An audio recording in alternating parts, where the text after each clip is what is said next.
ಕರ್ನಾಟಕದಲ್ಲಿ ಕಾಂಗ್ರೆಸ್ ಸರ್ಕಾರ 1000 ದಿನಗಳ ಸಂಭ್ರಮಾಚರಣೆಗೆ ಸಿದ್ಧವಾಗ್ತಾ ಇದೆ. ನಾಳೆಗೆ 1000 ದಿನಗಳ ಕಾಂಗ್ರೆಸ್ ಸಂಭ್ರಮಾಚರಣೆ ಸಾವಿರಾರು ಸಮಸ್ಯೆಗಳ ಉಲ್ಬಣಕ್ಕೆ ಕಾರಣವಾಗಿದೆ. ರಾಜ್ಯದಲ್ಲಿ ಅಭಿವೃದ್ಧಿ ಶೂನ್ಯವಾಗಿದೆ, ದರೋಡೆ ಹೆಚ್ಚಾಗಿದೆ, ಮರ್ಡರ್ಗಳು ಹೆಚ್ಚಾಗಿದೆ, ಅತ್ಯಾಚಾರಗಳು ಹೆಚ್ಚಾಗಿದೆ. ಈ ರೀತಿ ಒಂದೊಂದು ಪಟ್ಟಿ ಮಾಡ್ತಾ ಹೋದ್ರೆ ಸಾವಿರಾರು ಹೇಳ್ಬೋದು. ಕೇವಲ 5 ಗ್ಯಾರಂಟಿಗಳನ್ನ ಕೊಡ್ತೇವೆ ಅಂತಕ್ಕಂತ ಹೆಸರನ್ನ ಹೇಳ್ತಾನೆ ಸರ್ಕಾರ ಲೂಟಿಗಿಳಿದಿದೆ. ಗೃಹಲಕ್ಷ್ಮಿ ಮನೆ ಒಡತಿಗೆ ತಿಂಗಳಿಗೆ 2,000 ರೂಪಾಯಿ ಕೊಡ್ತೀವಿ ಅಂತ ಹೇಳಿದವರು ಅದು ಸರಿಯಾದ ಸಮಯಕ್ಕೆ ತಲುಪಲಿಲ್ಲ ಅಂತ ಹೇಳಿ ನಾವೆಲ್ಲರೂ ಕೂಡ ಪ್ರಶ್ನೆ ಮಾಡಿದಾಗ ಸರ್ಕಾರದ ಮಂತ್ರಿಗಳು ಹೇಳ್ತಾರೆ ಅದೇನು ತಿಂಗಳ ಕೊಡ್ಲಿಕ್ಕೆ ಏನು ಸಂಬಳ ಅಲ್ಲ ಅಂತ.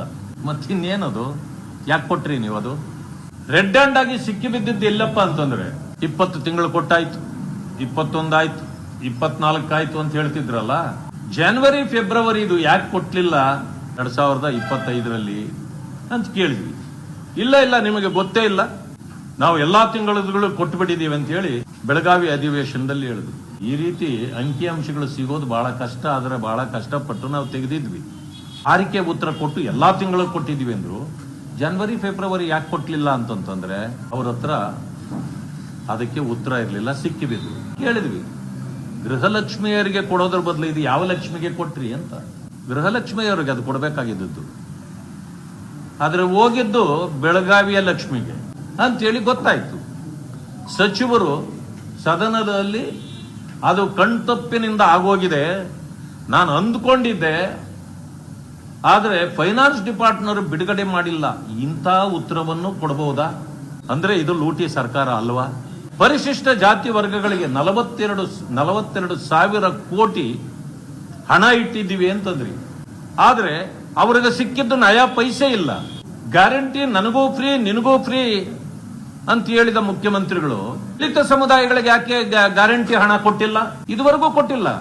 ಎಲ್ಲರಿಗೂ ಗ್ಯಾರಂಟಿ ಖಜಾನೆ ಹಣ ಕೊಡ್ತಕ್ಕಂಥ ಸಂದರ್ಭದಲ್ಲಿ ದಲಿತರಿಗೆ ಖಜಾನೆ ಹಣ ತಲುಪಿಲ್ಲ, ಕೊಟ್ಟಿಲ್ಲ.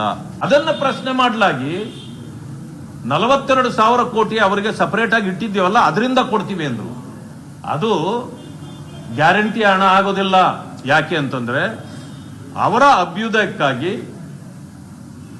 ಅವರ ಅಭಿವೃದ್ಧಿಗಾಗಿ ಅವರಿಗೆ ಕೊಡಬೇಕಾದ ಹಣವನ್ನ ನೀವು ಕೊಟ್ಟಿದ್ದು. ಗ್ಯಾರಂಟಿ ಅವರಿಗೆ ಸಪರೇಟ್ ಆಗಿ ಬೇರೆ ಅವರದೇ ಹಣದಲ್ಲಿ ಕೊಡ್ತೀವಿ ಅಂತ ತಪ್ಪು. ಇವತ್ತಿನವರೆಗೂ ಯಾವುದೇ ಸಂಘಟನೆಗಳು ಇದರ ವಿರುದ್ಧವಾಗಿ ಹೋರಾಟ ಮಾಡದೇ ಇರತಕ್ಕಂಥದ್ದು ದಲಿತ ಸಂಘಟನೆಗಳು ನನಗೆ ವಿಪರ್ಯಾಸ ಅಂತ ಕಾಣ್ತದೆ.